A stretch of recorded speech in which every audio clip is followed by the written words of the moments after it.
Richard Milligan here, and this video is the intro to my podcast. So if you've seen any of these, we record our podcast on video, and then we also do the podcast live. And so we have a beginning and an ending to the video where we try to bring you just a little extra value so that you're willing to watch the video. So this will be on our YouTube channel. We'll use this in some of our social platforms. We'll dissect this up and turn it into multiple pieces of content. So there's that. The topic today is phone scripting. This is a very critical part of the recruiting leader success model. Good scripting versus bad scripting. Even should I have a dialer that's making the calls for me, or should I not have a dialer that's making the calls for me? All of those things are good questions and critical questions that you have to answer, and you have to be able to navigate through well if you're going to win inside the lane of recruiting. The phone's dying today, right? Statistical data says that, thank you to robocalls, that we are less likely to answer the phone. So this is a problem that you have to solve, to have a good script when you're calling a recruit to move them to next steps. So we're going to talk a lot about that. I'm going to encourage you to stay to the end. I'm actually going to give you a URL, a link to get more information, a presentation around this that hopefully will bring more value to you there. And so with that said, we're going to jump right on in and get the podcast started here in just a second. The one thing that I will encourage you as you're thinking about your phone scripting to do is to identify fully what you want to accomplish, not just in the time on the phone, right? When I think phone scripting, I'm thinking trying to engage someone at a high level. I'm trying to motivate them to go to a next step, to meet me face to face or in a Zoom, meeting, or, a phone call, whatever that might be. But on the other side of that, there is the what's next, the what's next, the what's next. I want you to think about that part, because your phone scripting ultimately is setting an agenda for the what's next, okay? And you need to, one of the reasons why my phone script that I use works really well is because I determined what I wanted in the what's next, and that included the framework for the face-to-face meeting. We'll talk a little bit about that today. I want you to start there, okay? That will equip you better with a phone script. I'm going to give you one today that may or may not work for your line of business, but at the minimum, I'm going to plant some good seeds for thought so that you can come to some clarity around it, okay? We're going to go live here in just a second on the podcast, and we're going to do that in 3, 2, 1.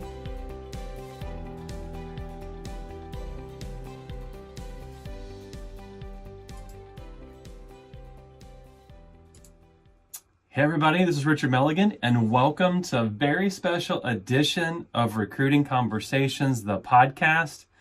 Excited to be back with you here today. The past, 3 weeks have been interesting for me, to say the least. I had set a goal to record these on a weekly basis, multiple ones per week. Well, I had knee surgery, and then in the midst of my knee surgery, managed to fall down a flight of stairs. I guess there's art to in agility required to navigate stairs on crutches. And if you just get stuck in the wrong place, I can tell you that it doesn't work out well. So had surgery on my knee, got that thing tucked up underneath me, and managed to slide down a flight of stairs. So I have been good managing the day-to-day. My grandmother had a great quote, and the quote was, "Sometimes surviving is considered graceful." And what I can tell you is that was true of some of those moments over the past few weeks, but I'm back, and I'm excited to be back. I love doing these podcasts. I get a little amped up to do them. My energy feels like I'm coming on stage. Our audience is growing around this, and so I'm excited to know that the message that we have to share with the world for recruiting leaders is resonating. I would ask, look, if I'm bringing value to you, I would just ask, one thing that you can do for me is you can share this podcast, right? It's pretty easy to do. If you're on an iPhone or a Droid, you click a couple of buttons and you share it with one person. I would feel honored if you would do that in this moment. We're going to talk about phone scripting today. We're going to talk about, that one thing that most people aren't really good at, which is getting on the phone in a cold call type situation. And what I found specific to the recruiting leader role, So let's identify that if you're new to the podcast. This is someone who manages a team, but then is also responsible for growing, building, recruiting to that team. This is not someone who is a true recruiter, but this is someone who has to wear that as one of the 12 to 15 hats that they navigate on a monthly, ongoing basis. So your skill set is not necessarily in the sweet spot of a recruiter's skill set. What I've found is that the recruiting leader is typically very relational, loves people, loves to help grow people, build people, mentor people. And for whatever reason, that personality, when it comes to having to pick up the phone and cold call someone, has some hesitancy around that. A lot of times does not have the skill set to actually do that, and for a number of reasons. I was blessed when I came into the recruiting leader role that I had actually, as one of my first jobs, spent 2.5 years as a successful telemarketer. So I had picked up some great books like Stephen Schiffman's book, Telemarketing 101. I understood some of the things that you needed to accomplish early on in establishing rapport and having good phone scripting to get to the next step. So I think my phone scripting was better than most recruiting leaders' phone scripts were. And so I probably had better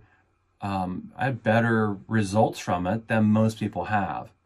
I think one of the reasons why people move away from the phone is that, one, it doesn't fit their particular skill set, but then two, they just don't have a good script, and they definitely haven't memorized the script that they're going to use to a place where they're confident and comfortable with it and able to overcome objections, right? So there's an element to that, but we're not here to talk about that part of it today.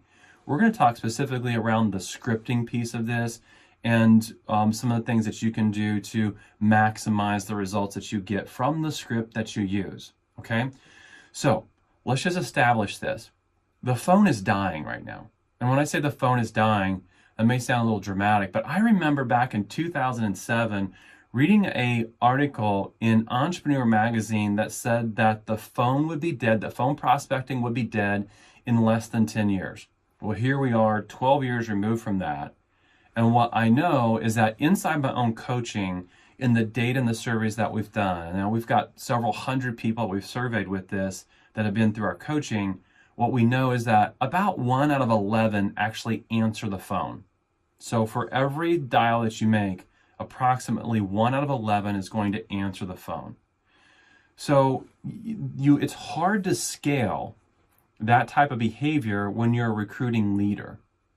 So understand that, like, if I'm going to dial 11 times and one person's going to answer, and I've got 30 minutes to 45 minutes per day, which is about what we found the average recruiting leader can carve out of their schedule for recruiting, like, you aren't going to be making hundreds of calls in a day. You're making a handful of calls in a day. Okay, so understand that the phone is dying, right? Data says that people are coming to organizations specifically in that recruiting leader role. People are coming to that particular position because of things like strong leadership branding and social media, through non-direct solicitation, right? Direct solicitation would be considered the phone. Non-direct solicitation would be building a relationship on LinkedIn or Facebook or in some other social media platform, right? So yes, the phone, I do believe the phone is dying today. I think some of the truth is in our own behaviors. How many of you right now feel no tension when someone leaves you a voice message? Like, I'm raising my hand because if someone calls me and leaves me a voice message and doesn't follow up with a text, I probably am not that concerned about the voice message. It's probably a robocall. I'm probably getting called by a robot and a voicemail being left by a robot, or at some degree a telemarketing call, and so I'm just not that intrigued by my voicemail anymore.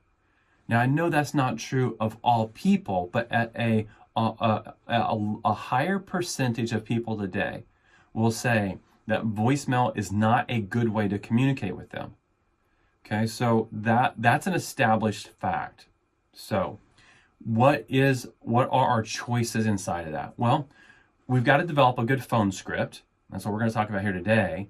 But in front of that, we want to identify and research out the talent that we're going to make contact with. I'm not going to dial everybody. I'm not going to go purchase a lead list with all the phone numbers of those specific people and just start smiling and dialing, right? There's some old terminology for telemarketers, smiling and dialing, right? I'm going to be very specific in who I'm researching and who I'm making contact with before I dial, okay? So we're going to do that. We're going to talk about that. Now, here's your choice. You do the research, you make the dial, or you go hire what I would call a dialer, a recruiting assistant of sorts. Okay, you hire the dialer, you train the dialer, and you have them set appointments for you. Now, in truth, I spent 10 and a half years as a recruiting leader making all the dials myself. And then in a 3.5 year window where I had enormous success, I started with the dialer and then had 2 dialers and then had 3 dialers that were just dialing, were doing the research for me, making the dials for me, and were setting the appointments for me. Okay, so what I get in business is that each of us has a very narrow lane. That if we will get in that very narrow lane and maximize the time that we spend in that very narrow lane, which is our gifting. Okay, if I'm in this narrow lane where my gifting is, I'm the visioneer, right? Each of you should be developing your ability to meet with someone and present a vision very clearly. Okay, so if you're the visioneer, man, your narrow lane where you are going to win at scale is if you're setting in that a lot. And I got to a place where 3 people were researching, making the phone calls, and using a short phone script representing me to get people into a conversation with Richard. So that is the best formula, but I spent a long season in my career where that was not an option for me. I didn't have the financing or the freedom or the empowerment from an organization to go create that position. And when I got there and I created that, I was able to grow at scale very quickly. So this was a key piece to me being able to grow at scale, was getting in front of people. I think we all understand the more bats that we have, right? At bats is a baseball term, okay? So the more swings that I have at the plate, the more likely I am to win. That's just basic common sense, right? That's not like an epiphany moment for anybody. If you made 4 visioneer presentations a day to people versus making 1 per week, you're going to win more. Am I right or am I right? That's just truth. So the dialer is a great way to get there and to just enable you to make more swings, more bats at the plate. And one of the things that comes from that is that the more you do it, the better you get. The muscle memory, so to speak, comes into play. If I was going to go play golf, which by the way, I don't play golf anymore. So after having my C4, C5 fused from a boating accident, my rotation's not that great. And so my swing's not that awesome. So I don't play golf anymore, which is a win because 4 to 5 hours, that's more that I can do, with my family and other things that matter. But if I was going to use a golf analogy, if you and I went to the golf range and I was going to hit a bucket of balls and you were going to hit a bucket of balls and you stood in that little tee box and you would hit one, tee it back up, hit another, tee it back up, hit another. But me, on the other hand, had a requirement that every single time I teed up a ball and I hit it, I had to walk all the way back to the clubhouse to get a drink of water and then come back and hit another ball. My muscle memory would not be there. It would be like starting over again and again and again. And your swing would improve because of the muscle memory. You hit one right and it goes well. You're like, yes, that's it. I can do that again. The problem that you have is where you don't get the swings at bats. The tendency is that you don't quite get to the level that you could get if you were constantly presenting it again and again and again. So that's a side benefit of having someone setting these appointments for you, is that you've got more time available to take the appointments. You are going to get more of the appointments at scale. And when you present them, you inevitably get better and better at presenting. Okay? So the dialer is an obvious choice if you have a chance to do that. And we'll talk a little bit about the phone scripting and how it should differ between a dialer and how it should differ between you. Okay? But understand, the dialer could be a critical component to you being able to grow at scale. Okay, enough said. Let's move on. Okay, phone scripting. Let me tell you a quick story. into 2013, going into 2014, that was really, there's a divider in my career where I had average results versus results on steroids. Okay. One of the key factors was getting the dialer, but a key factor prior to that was me actually developing a phone script that worked. Okay. Now, I don't remember my exact phone script leading up to 2013, but I can tell you it was the basic premise around it was this: are you open to a new opportunity? And if so, I'd love to meet with you. Now, when you think about that phone script, are you open to a new opportunity and are you willing to meet with me? I'm obviously setting an expectation. I'm recruiting you, and I'm setting an expectation that if you're open to an opportunity, that we're going to meet. And so a lot of times what I was getting from that were people who were already discontent or unhappy, right? If you're already looking for a new opportunity, then you're probably unhappy where you're at. In most industries right now, when you look at data, people say they're happy where they are. Okay, the environment is a good environment for most people where they work. Okay, the specific industry that I came from, the mortgage industry, that data today says that 94.6% of people are content where they're at. That only leaves 5.4% of people that are in that particular zone that I was setting the expectations around. Okay, if you're open to an opportunity, meaning that you're looking to make a change, then you would say yes to that. So I was immediately cutting off the 94.6% and only making myself available to the smaller 5.4%. Would you agree with that? So if you can agree with that premise, then we know that immediately if only 1 out of 11 is going to answer the phone, and I'm only going to be able to position myself for the 5.4%, excuse me, then I'm going to make a lot of dials. And if you're someone who doesn't enjoy the dials, that's a pretty painful way to build the team, right? So your scripting has to change, and it needs to go to 100% of the people that you're going to call. Now, here's how I had this aha moment.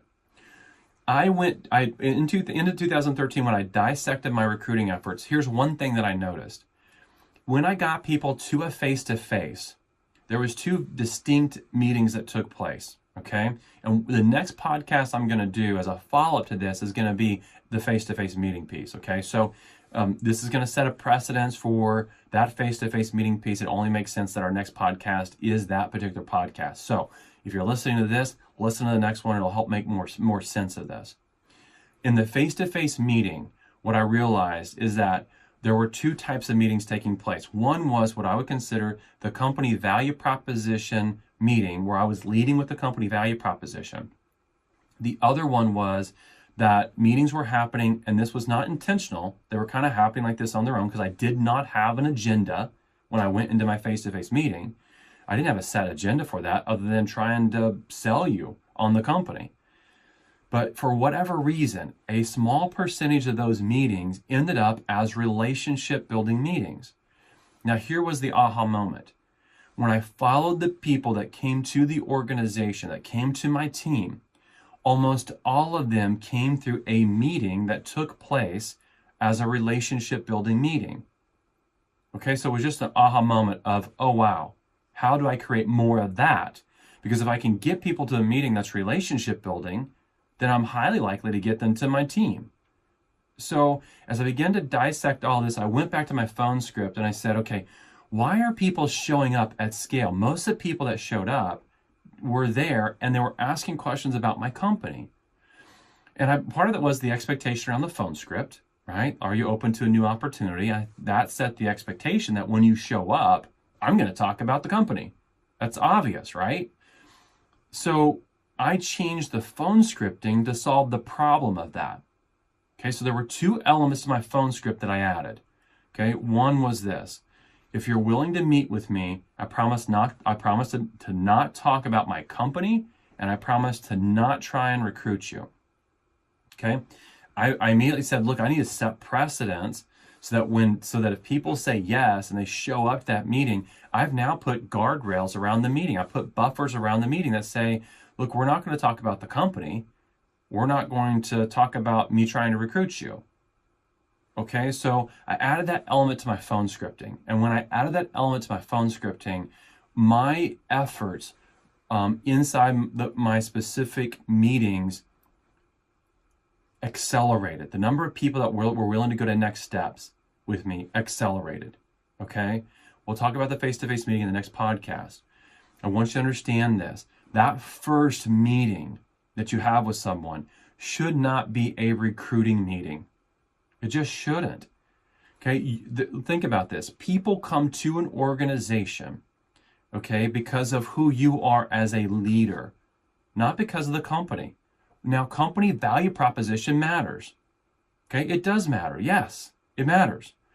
But truth be told, okay, your leadership value proposition matters more. No one gets to the organization until they come through a leader with the organization.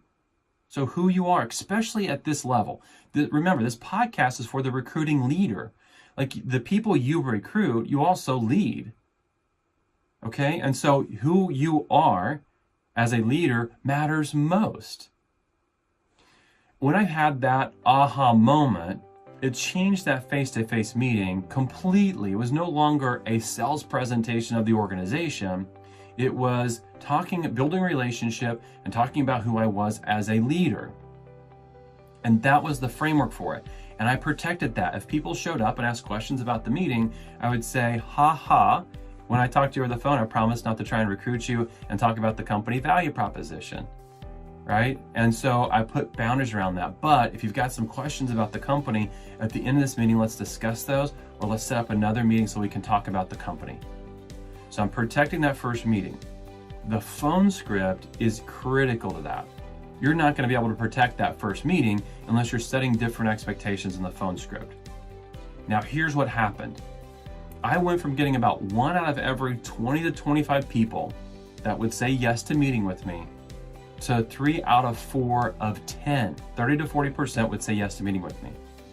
So I'm going from around a 5% or less appointment rate per individual I'm talking to a 30 to 40% appointment rate because I simply changed my phone script. Okay? And what I know, because I coached that to a phone script, what I know about that phone script is that that's true of anyone that uses that phone script. Okay? So I want you to get this. Now I'm going to give you some bullet points around the phone scripting so that you have an understanding. I'm not going to give you an exact script, but I'm going to give you some bullet points around the phone scripting that's going to help you set the expectation that face-to-face meeting is now a relationship building meeting. It is not a recruiting presentation. We have to change our models.